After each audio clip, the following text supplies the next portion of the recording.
Hello, Do Mindfulness Collective. This right here, right now, is the joy of being a live stream, coming to you live from Brooklyn, New York. If you're joining us, welcome. Great to have you here. We had a little glitch just now in the stream. You would think it would be some sort of strange internet wizardry, but no, it was me unintentionally holding the power button on my computer down for over 10 seconds as I tried to shift something. The computer just shut off. So you probably got bounced off the stream, and hopefully this is, we found you. You're here, and we're rocking and rolling. Folks, thank you so much for joining, and P.S., my deepest apologies. This last Monday, I was outside of the house. Raquel was doing a therapy session, so I was in the car kind of chilling out, doing some stuff. We have a loft space, so it's pretty non-separated, and what occurred was that it was my mistake. I miscalculated the time and then suddenly realized it was too late. So if you don't know, we had a message on Discord which let people know that we weren't able to do the stream. So if you're not following us on Discord, do so if you can. This is our Discord link, and that is that's how you find out if there's an update or an announcement or this kind of thing. Okay, so it says we have 100% of 0 people, which is unlikely, so something must be going on. Let me just check some things out. Let's check out our stream feed here. Okay, yeah. I'm assuming it's because everyone got bounced, and I apologize for that. That was, okay, good. It says we have a few folks with us here. Welcome, folks. Welcome along. Nice to see you here. Let us know where you're coming from. Where are folks joining us from? Where do we find you? What is going on in your life? It might be a little bit of a slow start, like I mentioned, because the whole stream crashed a second ago. People might be finding their way back. So, folks, we're going to be practicing meditating for about 25 whole minutes. Very exciting. And before we do that, okay, here we go. There's some human beings here on the line. Welcome, everyone. Great to see you. Glad you're here with us. Glad you found it through the morass of technical challenges that have arisen on our end. And very appreciative of your patience. Thank you very, very much. You're highly appreciated. So, folks, we're going to be practicing today. In particular, we're going to be doing some appreciation practice. Cosmic edition. So hopefully this works. I did this in a class I was teaching on Tuesday, yesterday, and it was lovely. And the thing is that it sort of relies on people being, it's a later part of the 6-month course. So I got to figure out if this can just be for a regular audience or if it's just going to be too weird, completely Nick. Technical stuff are happening everywhere in Karlstad, Sweden as well. Yeah, it's a technical wonderland. So let's see, folks. We're going to be practicing for 25 minutes, finding a comfortable position that you can maintain for the duration of the sit. Tamalan joining us from India. Welcome. Nice to see you here. Good times. Where else are folks joining us from? I'll be curious. I'm glad folks are here because it said 0 people on the counter, and I was like, this seems problematic. 0 people for a live stream is not ideal, but that was crash-centric. If you're just joining us, again, my apologies for the snafu on the stream on Monday. That was unintentional. There was no stream. But we love you, so hopefully that makes up for it. So, folks, that's so sweet. You gifted Airplane John with a subscription. It's very kind of you, Nick. And I'm guessing Airplane John is here. John, if you are here, let us know. John is, I won't get into the details. John was just texting with me. I wanted to text you back. But I just, well wishes for you, John. Scott Nesbitt, good morning from California. Scott, very nice to have you here. Very good indeed. Very happy. And I believe, on top of Tamalan being here, we have Naz with us today. Welcome. Glad you're here with us, Naz. Naz is joining us also from India. So, folks, finding that nice, comfortable position. Hello, Brian from New Orleans. Nice. Welcome, welcome. Try not to cough in your ear as much as possible. And we're going to be meditating starting in just a minute. So folks, finding that nice comfortable position that you can maintain for the duration of the sit. We do this by arranging the body well. So beep up, sitting at the edge of a cushion or edge of a chair, allowing the back to balance itself, making sure the knees are lower than the hips, that you're sitting at the edge of your cushion or chair so that your hips will rock down just slightly, and seeing if you can maintain complete and total stillness for the duration of this sit. If you can't, it's okay. Just making sure that you beep up, take a few seconds, maybe a minute even, before you make a movement in your body. So this will make things a little harder, but it'll advance your practice. This is a practice accelerator, learning to practice in stillness. And of course, if you feel overwhelmed at any point, just feel free to pause your practice. No problem whatsoever. So folks, find that nice comfortable position, and we will begin. Pardon me. Okay.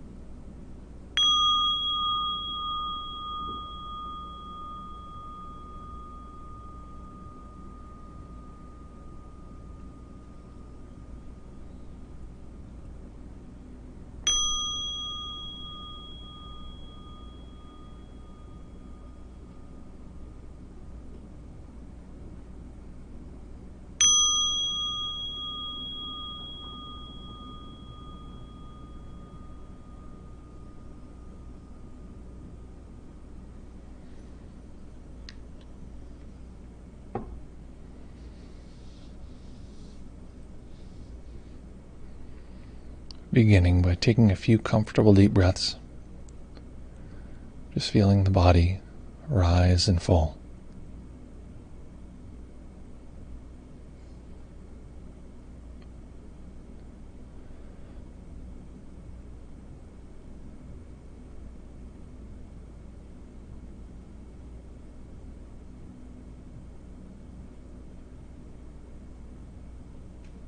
Each time we arrive at a meditation, we arrive with the momentum of all of the previous moments. So often the first thing we do is physically relax the body. The body can still feel like it needs to manage our lives in this moment, and by physically relaxing, we're reminding the body that it doesn't have any task that's needed of it at this time.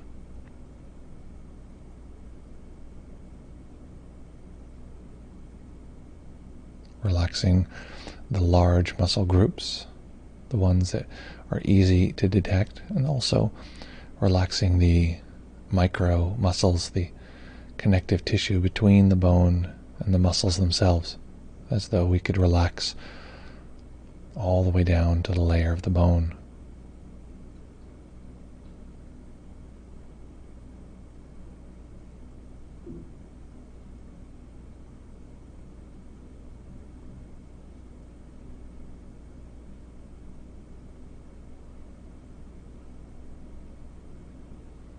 And we'll begin by getting an overall sense of all of the body's sensations, using awareness to get a general capture,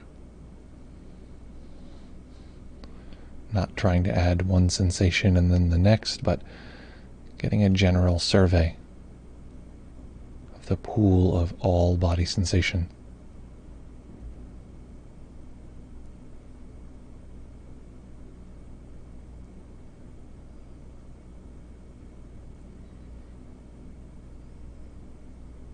Don't worry about getting every little bit, just whatever is available easily.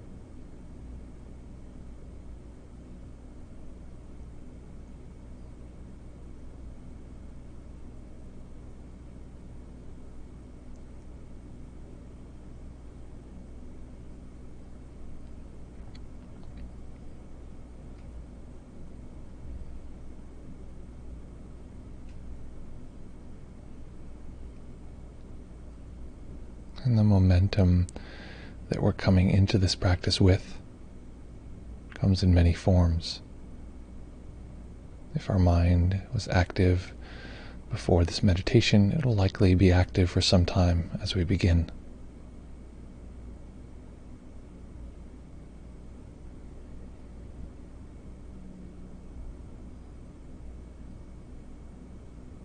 So as we find or seek to find a kind of stillness, noticing the sensations of the body without getting pulled away. Getting pulled away is not a problem. We're simply noticing the momentum of the mind.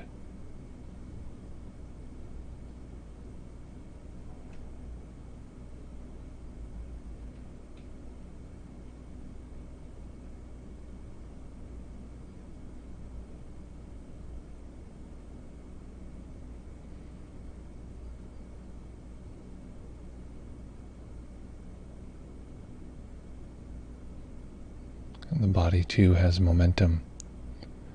If we've used up all of our physical energy, the body may be tired.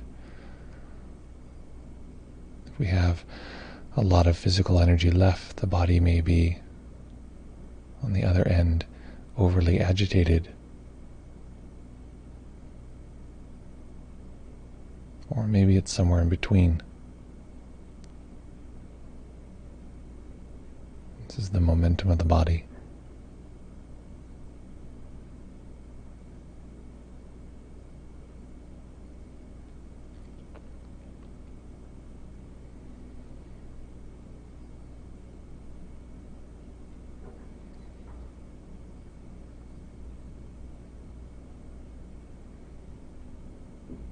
And as we feel the body, recognizing that we've made countless decisions in our life, countless choices that have led to this particular moment, and our capacity to be able to attend to meditation.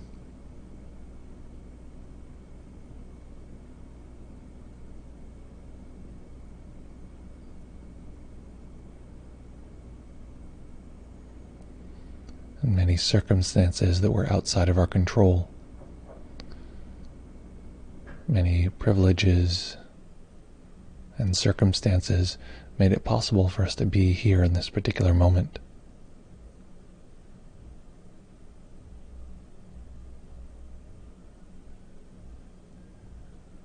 And it's not possible or even fruitful to try to contemplate all of these conditions that made this particular moment possible.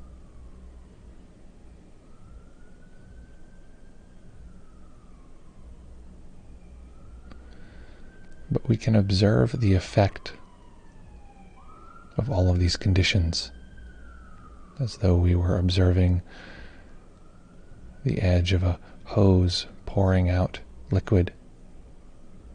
We don't know all of the conditions, but we do know the result. And that's this set of sensations.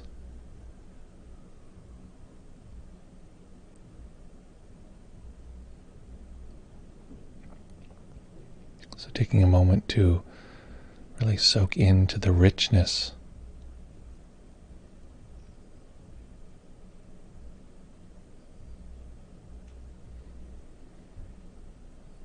if billions and billions of causes and conditions could express themselves in the form of human perception,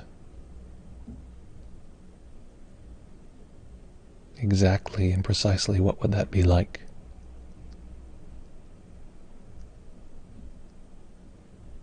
Then we have exactly one answer.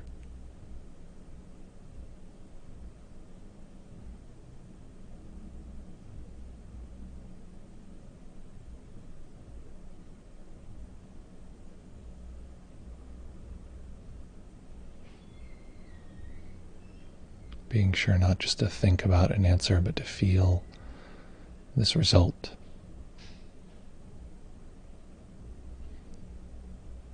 To hear this result.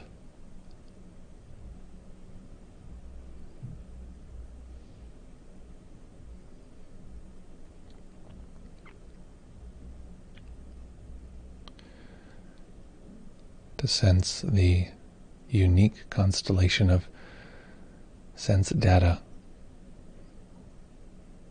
in this particular moment.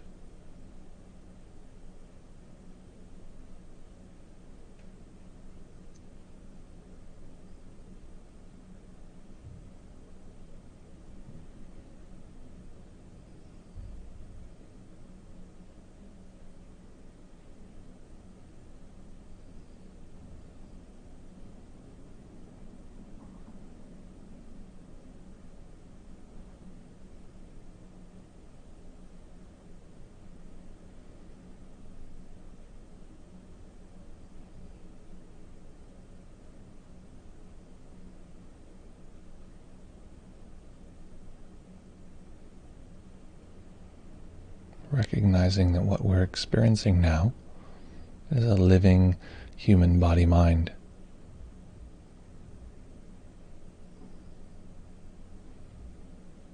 If this body-mind were no longer alive, there is nothing that we can detect now that we could detect in that state.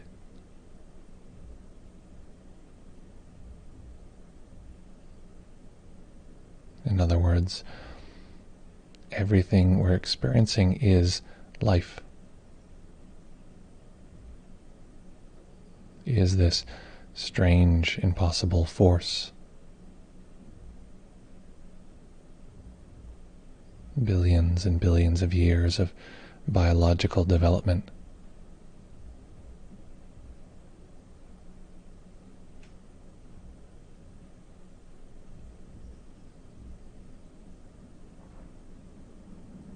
What would billions of years of biological evolution feel like?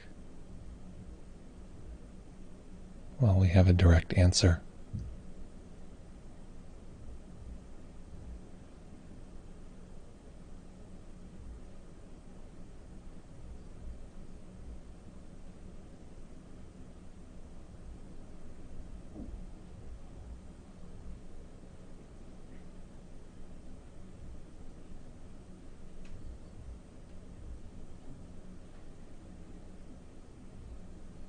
Expanding beyond just touch sensation, what would an unbroken chain of life that sprang from the primordial depth of the ocean billions of years ago, if it expressed itself in the shape of a human body, what would that sound like?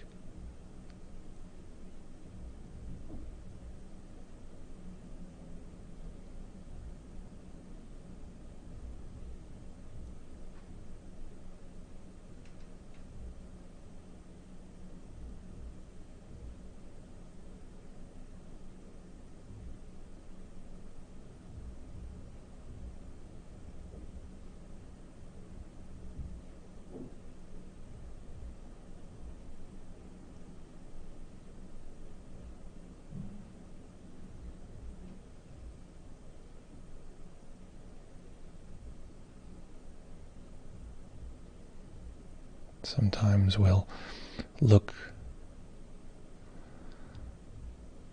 at a mountain or some geological sediment, realizing the scale of time that it takes for something like this to occur. So recognizing that this is a far deeper exploration into this impossible past, the sound we're hearing now.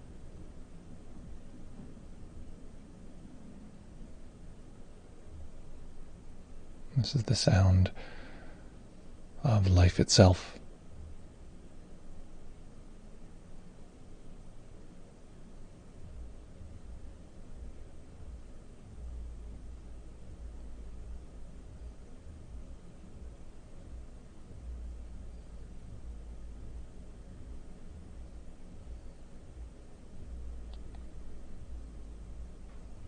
experience only available because this chain of life hasn't broken, not even once, in all of this time. And so now we have a front row seat.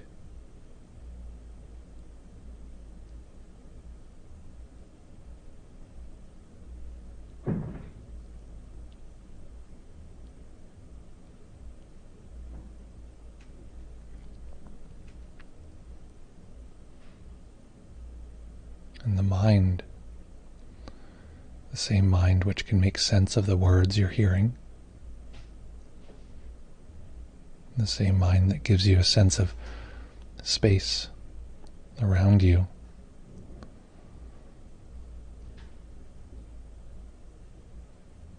that makes it possible not only to perceive these things, but to put together the concept of time, of biology, all of these ideas. This is currently being expressed.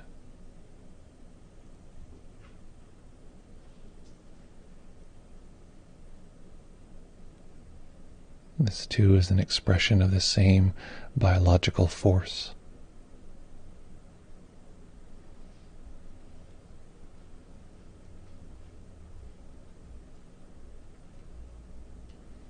So allowing ourselves to cultivate just a little bit of awe.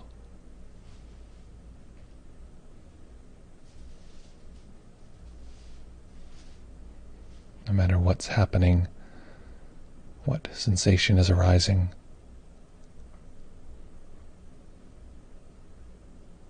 This is contact with this living force.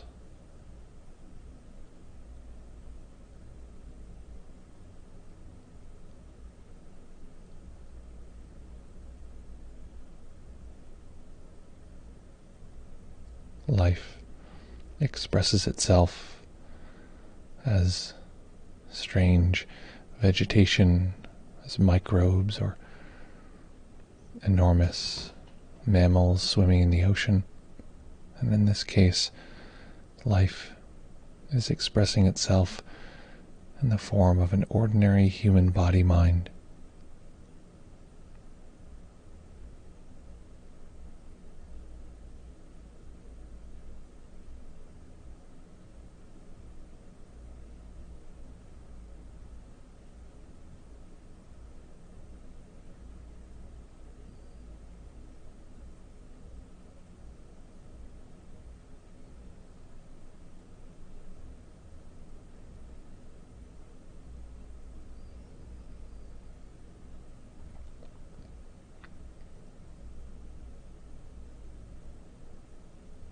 And we can think about these things all day.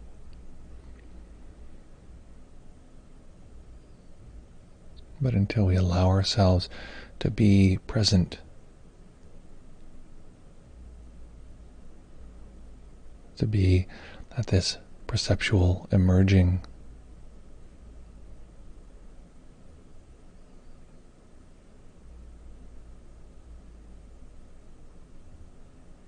until we can watch our senses come into the foreground, watch the mind package them into a story, watch that story break down back into sensing.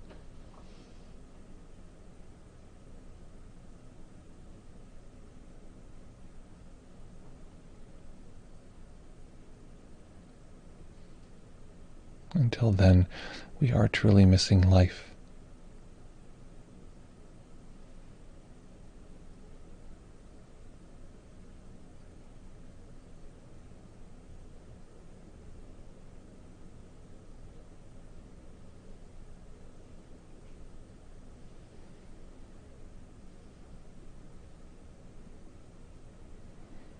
So in the same way that we might marvel at the plumage of an exotic bird,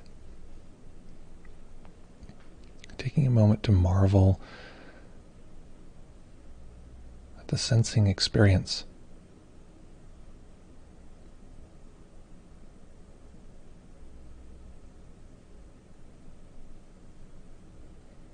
even our ability to imagine this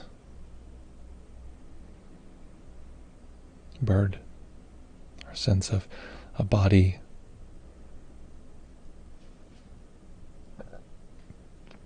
seeing the darkness of closed eyes.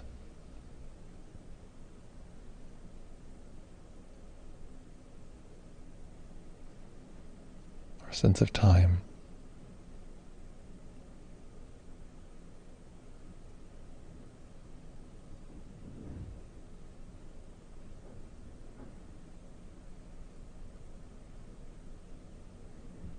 All of this is the impossibly complex, decadent, rich experience of just an ordinary human body-mind.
Much of our difficulty, much of our suffering is caused by treating some of these sensations as belonging to us, and some of these sensations as alien, as though they shouldn't be here.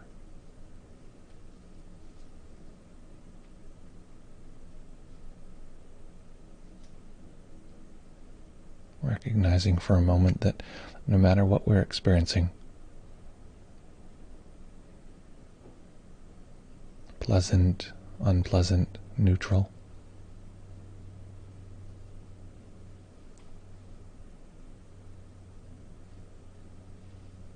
none of it is outside of the range of nature.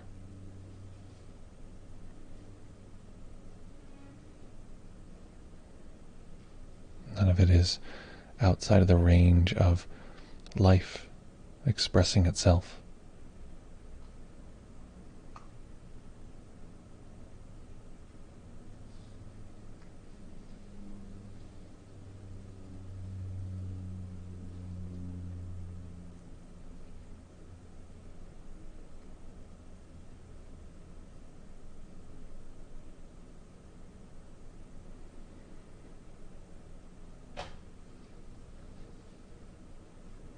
So taking a moment to find refuge.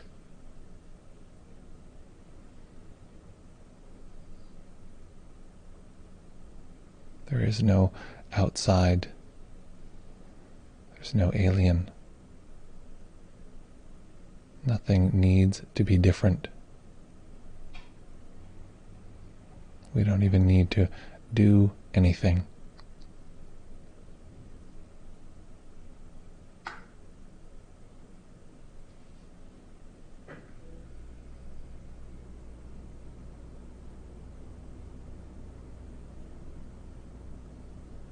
Letting go of this need to do, this need to push some sensations away, to shape our experience. None of this is needed.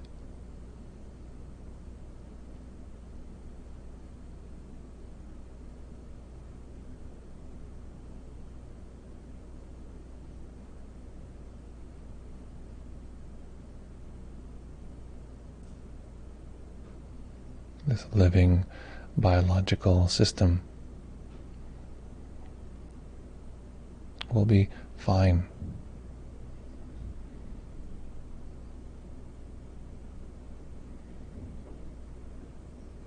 It doesn't need our worry.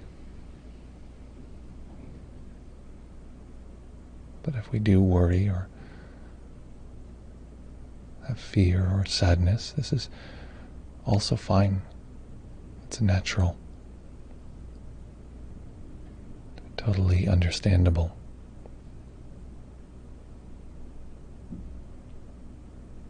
Sometimes living things feel pain.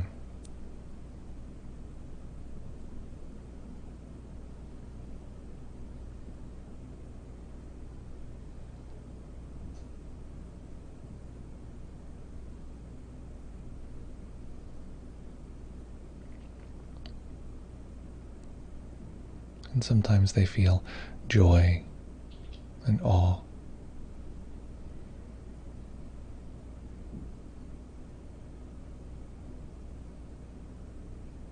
Our attitude, our perception of the world is something we train, we cultivate.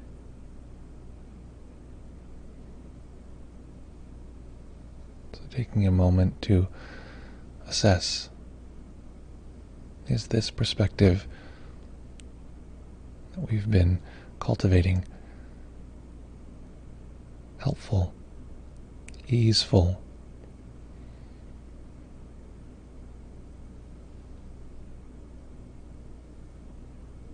Or on the other hand, does it make things worse?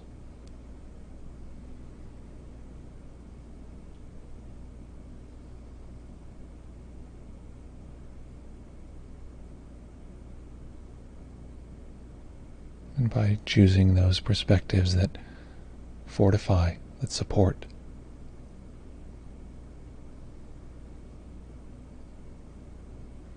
that give us connection with the richness of being, of existing.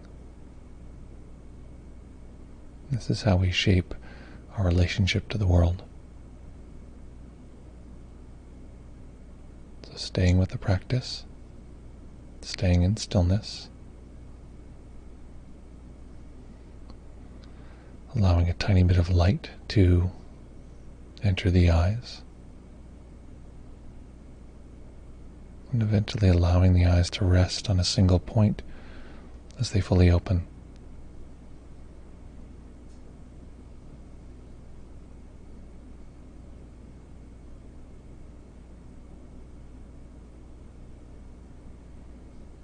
And if we ask, what would billions and billions and billions of years of biological technology look like? Well, we have an answer.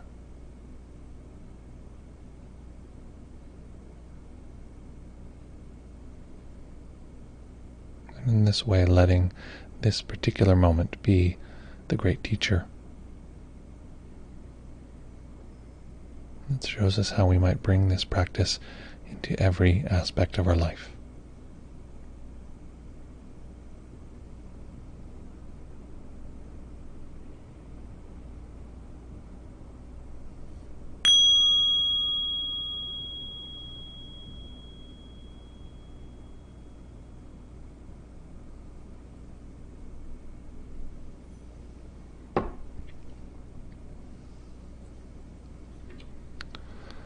Okay.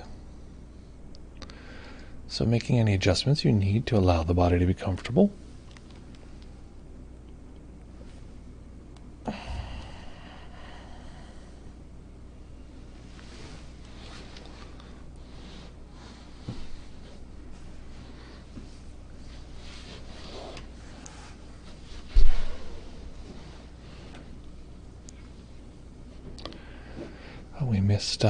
I missed Adwake. Good afternoon from London. Good afternoon to you. So folks, making any adjustment you need to allow the body to be comfortable. And peep up.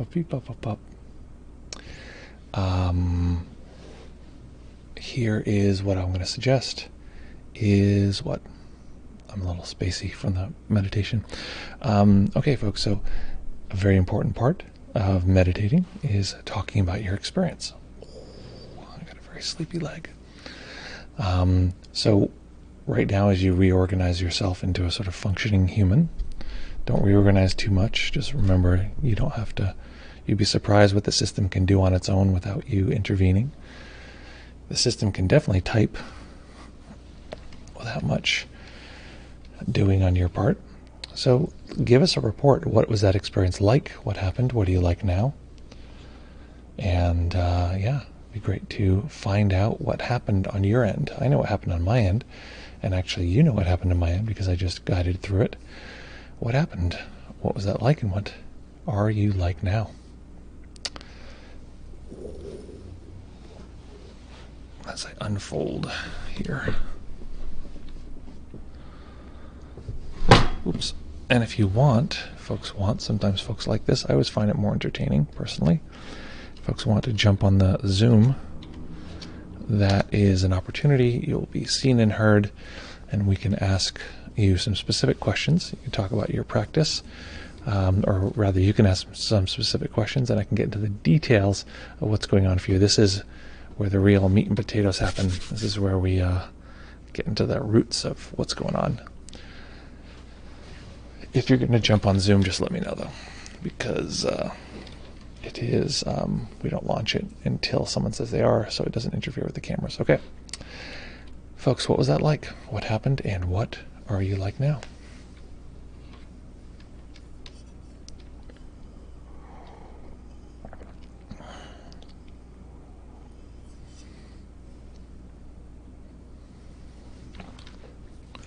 No pressure, of course. If folks do not want to give reports, you don't have to. Usually there's some delay, so we just wait a second, and all of a sudden everything poof appears.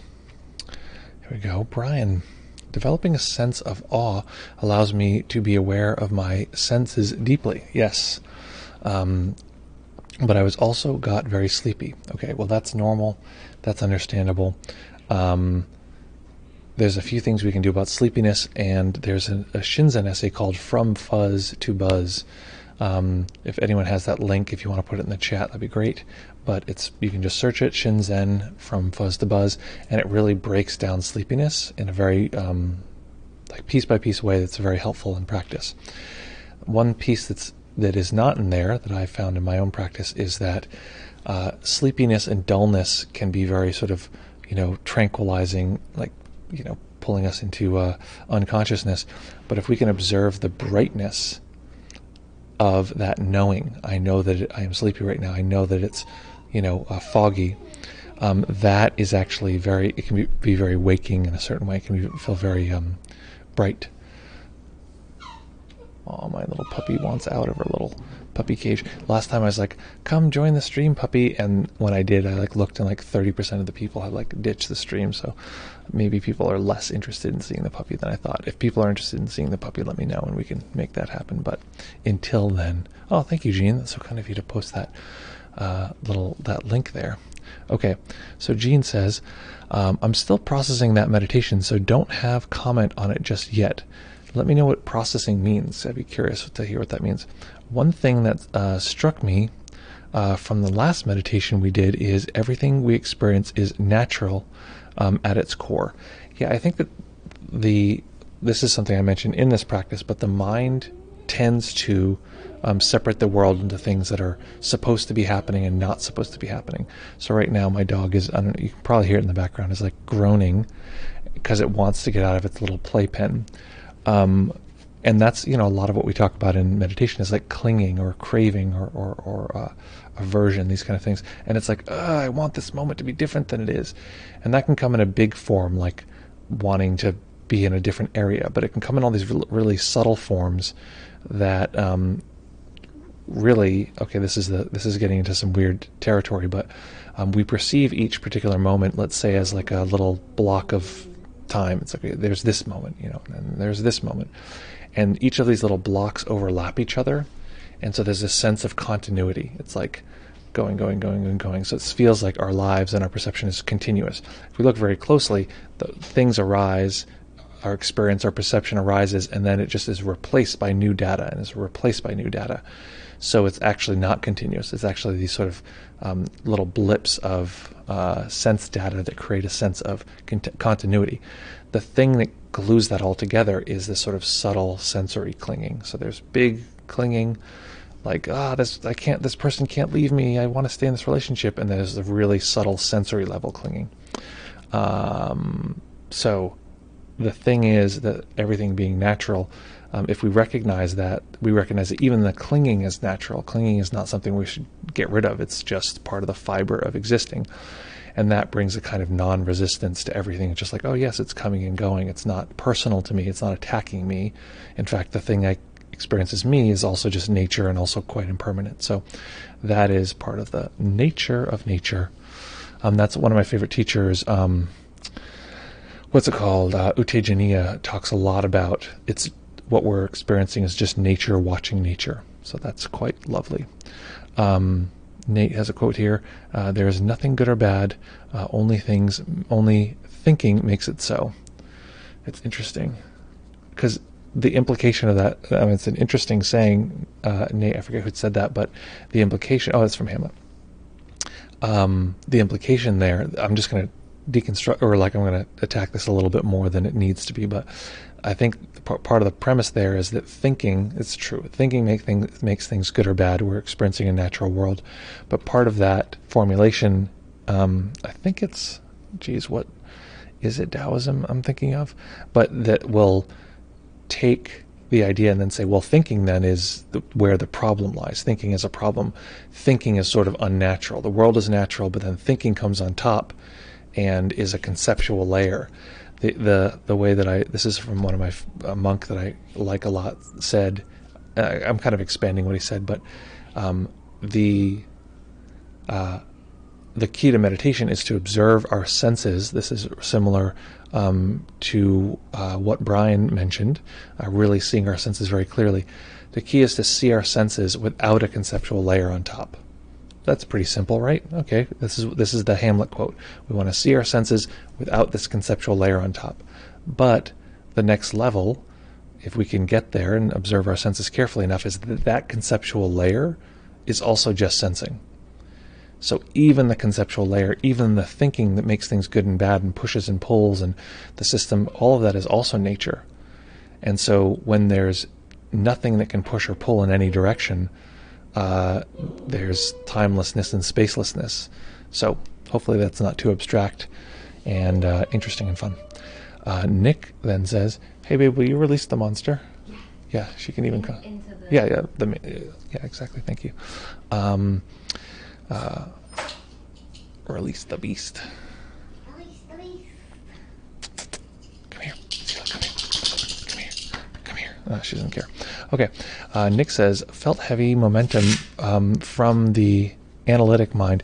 Yeah, I'll also say that this meditation had a lot of descriptors in it, so the mind is often going to push to the foreground. So no pressure, understanding that could actually have been sort of built in a little bit. But if we can observe that, like I said, that's also just nature. Analytic mind from just finishing up some work tasks. It was constantly arguing with the experience, like when you said, feel all the body sensations, it was going on about how to do that, how many there were, if it was just one big sensation or 533, it's 534 small ones. And where to draw the line in that case, and lots of blah blah happened. Yeah. So here's what I would say, and I haven't.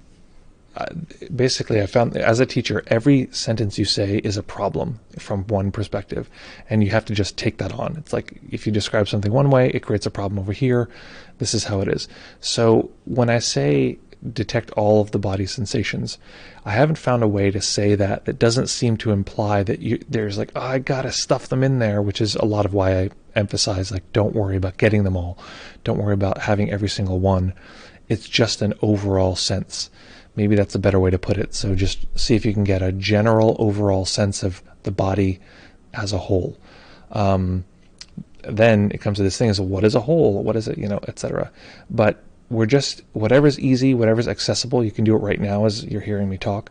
Just a snapshot of what are all of the body sensations without trying to capture every one. Because what happens is we kind of get a general capture, and then we zoom into one and be like, what about this one? And what about this one? And what about this one? And we're just zooming back into that one again, and then trying to add it into this whole, which is now it's very conceptual, versus just a sensory field that holds this kind of mash, this kind of pool, this cloud of sensations. Do not fall for the trap of, I'm going to add each one. It's not additive. I think I don't even know what it would be. It's like divisive, or it's an average. We're getting an average. That's much closer. So yes, I know that trap very well. Annie, welcome Annie, great to see you. Glad you're here. Annie says, I really enjoyed that meditation. It was refreshing to recognize the control we have of perception, that sometimes shit just happens. To harness that seems like such a cliche concept, but it's so hard to do. Yeah, and this is actually PS. This is what we're going to be doing in the Shinsight class coming, Saturday. So you're getting a little bit of a heads up here. But it's basically life practice. It's what I call this practice of being awed and interested and fascinated with the experience of existing and living. And actually, just if folks don't know, like there's these two sides, arising, passing, what we talk about new and gone in Shinzen's language. I put this in the category of new, because we're watching this sort of flux of living organism expressing itself at this edge of existing. It's like, this is what the edge of the hose looks like when we just watch watch life express itself. So it is a kind of new practice. It's adding a nurture positive on top of that is around awe. And like, this is amazing. This is the first time I or anyone has ever seen this. Very delightful. So Nick says, had some feelings of being grateful and feeling that awe for the mind of making all that cool stuff possible. It's pretty cool, man. I mean, it's pretty cool right now. It's a nice practice because you can just do it all the time. It's like, this is pretty amazing. I joke with this idea that we think about like how amazing graphics can be in a video game. They're so impressive. Oh my God, it's so amazing. But they can never be as impressive, and no cinematography that captures the soul of something, and no level of directing, arranging actors, etc., can even compete with the incredible nature of experiencing, because all of those other things are only possible because of that experiencing sensorial system. That is the thing that makes it possible to find things amazing, is that system. So it's the one. It's the sort of core of all of that stuff. So it's a very, very cool. And he says, I also thought a lot about evolution and dinosaurs and stuff. Yeah, exactly. It's, again, I think, whatever, I'm not going to criticize myself. I had a lot in there because I was really just like enthralled with all of this stuff. I was actually going to go into some like quantum mechanics stuff, which is sort of was the plan, but it was just way too much. That's what I did in the class recently. It was pretty fun. Nick says, yeah, me too. Evolution survival always comes to the rescue when mind is being confused about seemingly dysfunctional things about itself. Yeah. Our system be crazy. It's very, very interesting. What I think is interesting is that, or what I think is powerful, is to observe, there's all of these things. We think about evolution and biology and cosmic sort of forces of, all the formation of the universe and it coming to this particular moment. We can't have access to all of those things, but we have direct contact with something that is the expression of all of those things, which might seem like it's like we don't have direct access to all of technological development, right? But we do have access to this particular bell right here with a bell striker, and it is connected to all of, what is it called? Industrial development. Like it has touched all of that in some form or another, not every possible development, but it is in contact with that thing. And so this is an expression of that movement, of all of that development. In the same way, our senses are expressing all of these different forces. That is like the complexity of what we're seeing. So we have, in a way, it's like to produce more awe. It's like this is an expression of all of that cosmic force from the beginning of time until now, the beginning of the universe. It's the expression of all of this force of life from the beginning of evolution, or the beginning of life all through evolution to this point. It's the force of all of our environmental, experiences that we have nothing to do with. It's the force of all of our individual decisions, which is in Buddhism called a karma. Like all of those forces are playing out in this moment, and we can't see all those pieces, but we can see this unbelievably rich sort of extrusion of all of these different forces, and it's incredibly layered and complex, but thinking about it is fun, and experiencing it is like 1,000 times more interesting or exciting to me, more rich. Nick says, Gene says, love the term biological technology. Yeah, that's exactly my thing. Hello, Moby D's, 000. Nice to meet you. What's up, my dude? Nice. Oh, look, we have. Come here, Sila. Come. She won't let me catch her. She's like right here, and then she jumps away. Yeah. Okay, come here. Get this thing. Sila, come here. I got you. As soon as I put her near wires, this is her thing. As soon as I put her, I think she's afraid of wires. As soon as I put her near wires, she'll go haywire, start doing haymakers, and she'll make a mess out of our hall. She's like tangle herself all up in wires. I'm not sure quite why. This is the little schneeper. What's up, my dudes? This is little Sila. I gotta train her to look at this camera. Sila, over here, look at the camera. Anyway, she's a sweetie. We're happy to have her here. Hello, this is our spirit animal. It's funny having a dog after a while. I start to realize how animals like Totoro or Appa are they're just pets that they said, okay, what if we just make this pet the size of like, a house? And it's like she has so much like Appa energy. I don't know if folks know the Last Airbender, but she like fully has that. That's like her whole character is that. So this is Sila. Hello. The problem with Sila is that, I don't know. The problem with Sila is that she's very sweet, and then suddenly she'll become very violent. No, Sila. Oh, no. Oh, Sila, come on. Ow. Jesus. So dangerous. You're such a dangerous little beast. Okay, folks. Excellent. Good times. Oh, you want the toy? Here's the toy. Cool. Good times. So, folks, that is our stream for today. But before we go, there is something very important, a big important thing that I want for you.